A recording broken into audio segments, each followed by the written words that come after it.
بسم اللہ الرحمن الرحیم۔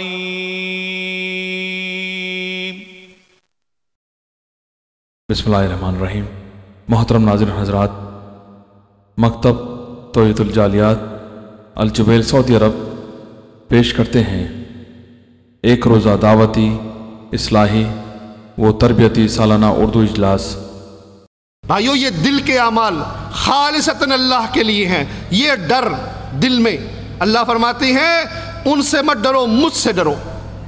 یہ ڈر دل میں اللہ کے سوا کسی کا نہیں ہونا چاہیے، امید اللہ کے سوا کسی اور سے نہیں ہونا چاہیے، بھروسہ اللہ کے سوا کسی اور پر نہیں ہونا چاہیے۔ اور پھر اگر کوئی حرف آخر چیز ہو سکتی ہے تو وہ یا قرآن ہو سکتا ہے یا نبی صلی اللہ علیہ وسلم کا فرمان ہو سکتا ہے۔ کسی تیسرے شخص کی کوئی رائے، کبھی کوئی جہاں بھی کوئی کیوں نہ ہو، اس کی رائے حرف آخر نہیں ہو سکتی، کیونکہ اس سے خطا کا احتمال ہے۔ اسی طرح فتنہ عذاب کے معنی میں بھی استعمال کیا اللہ تعالیٰ نے کلام پاک میں، یعنی برے کاموں کے پاداش میں اگر اللہ نے کسی کو عذاب میں مبتلا کیا تو اس کو بھی فتنے کا نام دیا ہے اللہ تعالیٰ نے۔ اعوذ باللہ من الشیطان الرجیم۔ قل هذه سبیلی ادعو الى اللہ على بصیرة انا ومن اتبعنی وسبحان اللہ۔ قل هذه سبيلي أدعو إلى الله على بصيرة أنا ومن اتبعني وسبحان الله وما أنا من المشركين۔ اے نبی، آپ ان سے کہہ دیجئے میری راہ یہی ہے، میں اور میرے متبعین اللہ کی طرف بلا رہے ہیں پورے یقین اور اعتماد کے ساتھ، اور اللہ پاک ہے اور میں مشرکوں میں سے نہیں۔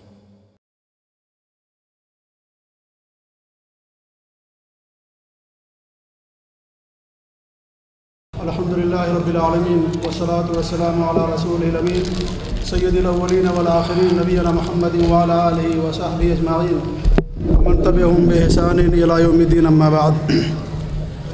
اللہ رب العالمین اپنی کتاب قرآن مجید کے اندر ارشاد فرماتا ہے کذالک یضل اللہ من یشاء ویہدی من یشاء، کہ اللہ رب العالمین جسے چاہتا ہے گمراہ رکھتا ہے اور جسے چاہتا ہے ہدایت سے نوازتا ہے۔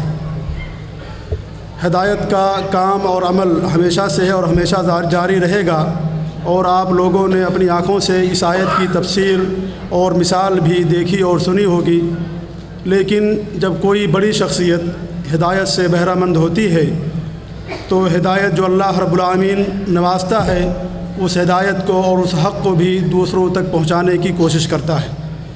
اور میں آپ کے سامنے اسی آیت کی تفسیر اور مثال، زندہ مثال کے طور پر اس بزم کے آخری خط مقرر ڈاکٹر سید شفیق الرحمان صاحب کو پیش کرنا چاہتا ہوں۔ اور قبل اس کے کہ میں جناب کو دعوت خطاب دوں، میں مختصر طور پر آپ کا تعارف آپ حضرات کے سامنے پیش کر دینا مناسب سمجھتا ہوں۔ ڈاکٹر موصوف صاحب کا تعلق پاکستان کے صوبہ پنجاب ضلع خانیوال سے ہے۔ جب آپ پیدا ہوئے آپ کا پورا خاندان کفر و شرک اور بدعت و خرافات کی دلدل میں جکڑا ہوا تھا، اور آپ ان بدعت و خرافات کس طرح سے ان کے گھر کے اندر موجود تھیں اس کا اندازہ آپ اس بات سے لگا سکتے ہیں کہ جب ان کی پیدائش ہوئی تو ان کے والد محترم نے ان کے پاؤں میں کڑا ڈال کر کے حسین کا ملک بنا کر کے چھوڑ دیا، کیونکہ ان کے والد محترم کو جتنی اولاد ہوا کرتی تھی ان کا انتقال ہو جاتا تھا، اس لیے انہوں نے ان کو ان کے پاؤں میں کڑا ڈال کر کے حسین کے نام پر چھوڑ دیا۔ یہ کوئی جامعہ یا اسلامی یونیورسٹی کے فارغ التحصیل نہیں ہیں، انہوں نے اپنی تعلیم انگریزی میڈیم سے حاصل کی۔ آپ MBBS ڈاکٹر ہیں، لیکن اللہ رب العالمین نے پاکستان کے مشہور عالم دین حافظ اور پروفیسر عبداللہ صاحب رحمۃ اللہ علیہ کے جمعے کے خطبوں میں موصوف کی شرکت ہوئی، اور ان کے خطبے سننے کے بعد ان کی زندگی کے اندر تبدیلی آئی اور ایک انقلاب آیا، اور اس انقلاب نے ان کی زندگی کی کایا پلٹ دی، اور وہ جو شرک و بدعات کا گڑھ تھے اور شرک و بدعات میں ڈوبے ہوئے تھے، آج بہت ساری ایسی کتابیں لکھ کر کے ہمارے اور آپ کے ایمان کو تجدید کر رہے ہیں۔ یہ ہیں ڈاکٹر سید شفیق الرحمان صاحب۔ آپ اس وقت ریاض کے اندر ایک ہسپتال میں بطور معالج اور طبیب کے کام کر رہے ہیں، اور آپ کی بہت ساری تصنیفات بھی ہیں، جن میں سب سے مشہور نماز نبوی ہے۔ اور مگر میں شاید اگر یہ کہوں کہ اردو زبان میں اتنی مدلل کتاب نماز کے موضوع پر ابھی تک نہیں آئی تھی تو شاید غلط نہ ہوگا۔ بڑی ہی اہم کتاب ہے اور آپ سب لوگ جانتے ہیں۔ اس طریقے سے موصوف کی ایک اور کتاب ہے تجدید ایمان کے نام سے، یہ بھی بہت ہی اہم ترین کتاب ہے۔ ان دونوں کتابوں کے ترجمے بھی انگلش میں ہو چکے ہیں اور شائع ہو چکے ہیں۔ اس طریقے سے غیر اللہ کی پکار کی شرعی حیثیت، اسلامی آداب زندگی، یہ چند آپ کی تصنیفات ہیں ڈاکٹر شفیق الرحمان صاحب کی۔ میں اس مختصر سے تمہید کے بعد میں بڑے ہی ادب اور احترام کے ساتھ ڈاکٹر صاحب سے میں التماس کرتا ہوں اور انہیں خطاب کے لیے دعوت سخن دیتا ہوں، اور ساتھ ہی ساتھ آپ تمام حضرات کو بھی میں دعوت دیتا ہوں کہ صبر و تحمل کے ساتھ اور وقار اور اطمینان کا مظاہرہ کرتے ہوئے ڈاکٹر موصوف صاحب کے بیانات سے مستفید ہوں اور ان کا خطاب سنیں۔ اور جو لوگ باہر تشریف رکھے ہوئے ہیں، باہر کھڑے ہیں، ان سے بھی ہماری گزارش ہے کہ وہ اندر آ جائیں، اور ان کا جو موضوع خطاب ہے وہ ہے توحید کے انسانی زندگی پر توحید کے اثرات۔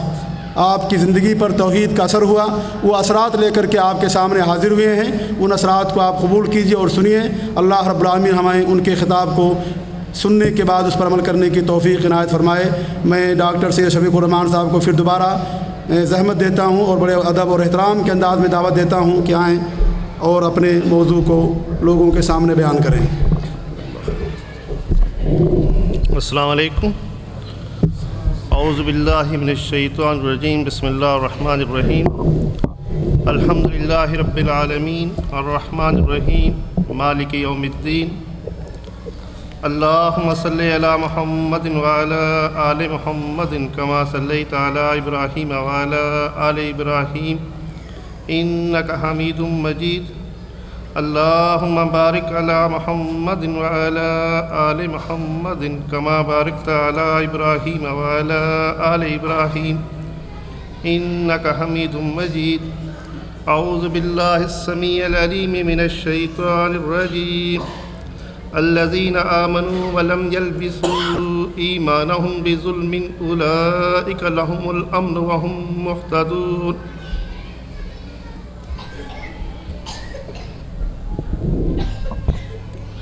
بھائیو، موت قتل حقیقت ہے۔ زندگی جو اصل زندگی ہے وہ مرنے کے بعد شروع ہوگی۔ یہ زندگی ختم ہو جانے والی زندگی ہے، بڑی عارضی زندگی ہے۔ 60-70 سالہ زندگی کا اس زندگی سے کوئی نسبت ہی نہیں جو کبھی ختم ہونے والی نہیں ہے۔ تو اصل فکر ہمیں اسی زندگی کی ہونی چاہیے، کیونکہ وہاں جو مالک کا امتحان ہے، جو زندگی میں ایک دفعہ ہوگا، جس کی بھائیوں سپلیمنٹری نہیں ہے، ری چانس نہیں ملے گا کہ یہ کہا جائے کہ جاؤ اور دوبارہ تیاری کر کے آؤ اور دوبارہ امتحان پاس کر لینا۔ نہیں بھائیوں، اس کے لیے ری چانس نہیں ہے۔ پہلا اور آخری موقع جو ہمیں ملا ہے، اس کے بعد مالک کی حضور اس کا رزلٹ نکلے گا کہ ہم زندگی بھر کیا کرتے رہے۔ کامیاب ہونے کی صورت میں ہمارے لیے بہترین انعامات ہیں۔ جنت ہے، وَلِمَنْ خَافَ مَقَامَ رَبِّهِ جَنَّتَانِ، دو جنتیں ہیں اس کے لیے جو اللہ سے ڈرنے والا ہے۔ اور جنت میں دودھ کی نہریں ہیں، شراب کی نہریں ہیں، شہد کی نہریں ہیں، حوریں ہیں۔ کون سی چیز ہوگی جو انسان چاہے گا وہاں موجود نہ ہو؟ رسول اللہ صلی اللہ علیہ وسلم ارشاد فرماتے ہیں کہ جنت میں وہ نعمتیں ہیں جو کسی آنکھ نے نہیں دیکھی، کسی کان نے نہیں سنی، کسی دل نے نہیں سوچی۔ پھر جنت کے درجے ہیں، ان درجوں کے لیے محنت کرنا اور اس کامیابی کے لیے محنت کرنا۔ اور پھر بھائیوں، ناکام ہونے کی صورت میں بدترین عذاب ہے، ایسا عذاب ہے جس کا آج ہم تصور نہیں کر سکتے۔ آگ میں جلنا، دنیا کی آگ سے 69 گنا تیز آگ ہوگی اور اس میں جلنا ہوگا۔ مالک فرماتے ہیں کہ ایک کھال جل جائے گی، مالک دوسری کھال پیدا کریں گے، عذاب میں کمی نہیں ہوگی۔ کھولتا ہوا پانی ہوگا، جب وہ چہرے کے قریب آئے گا، چہرے کی کھال اس میں گر جائے گی۔ انسان گھونٹ بھرے گا اس کی آنتیں باہر آ جائیں گی۔ تو یہ جو نتیجہ نکلے گا، یہ جو کامیابی اور ناکامی ہوگی، یہ کس بنیاد پر ہوگی؟ بھائیو، توحید کی بنیاد پر۔ اگر ہم نے اللہ پر صحیح ایمان لے آئے، صحیح ایمان کا مظاہرہ کیا، تو یقیناً کامیابی ہے۔ رسول اللہ صلی اللہ علیہ وسلم ارشاد فرماتے ہیں، صحیح بخاری مسلم کی روایت ہے کہ ایک حق اللہ کا بندے پر اور ایک بندے کا اللہ پر۔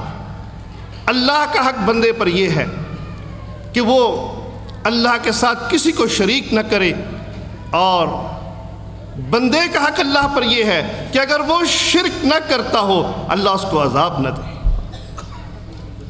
رسول اللہ صلی اللہ علیہ وسلم سے پوچھا گیا کہ اللہ کے رسول صلی اللہ علیہ وسلم بتائیے قیامت کے دن نجات کس بات پر ہوگی؟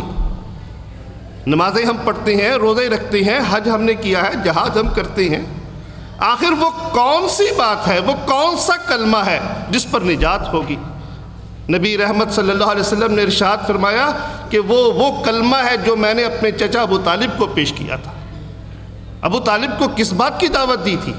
اس کے آخری وقت نبی رحمت صلی اللہ علیہ وسلم اس کے پاس گئے اور اس کو کہا، چچا میرے کان میں لا الہ الا اللہ کہہ دو، قیامت کے دن میں اللہ کے حضور آپ کی گواہی دوں گا۔ اور ابو طالب نے اس بات کو ماننے سے انکار کر دیا تھا۔ تو بھائیو، یہ وہ کلمہ ہے جس کی بنیاد پر نجات ہوگی، جس کی بنیاد پر قیامت کے دن پاس اور فیل ہونے کے فیصلے ہوں گے۔ تو ہمیں سب سے زیادہ فکر اپنے اس زندگی کی ہونی چاہیے، سب سے بڑی فکر یہ ہونی چاہیے کہ اس امتحان میں ہم کامیاب ہو جائیں۔ بھائیو، یہ نمازیں، یہ روزے،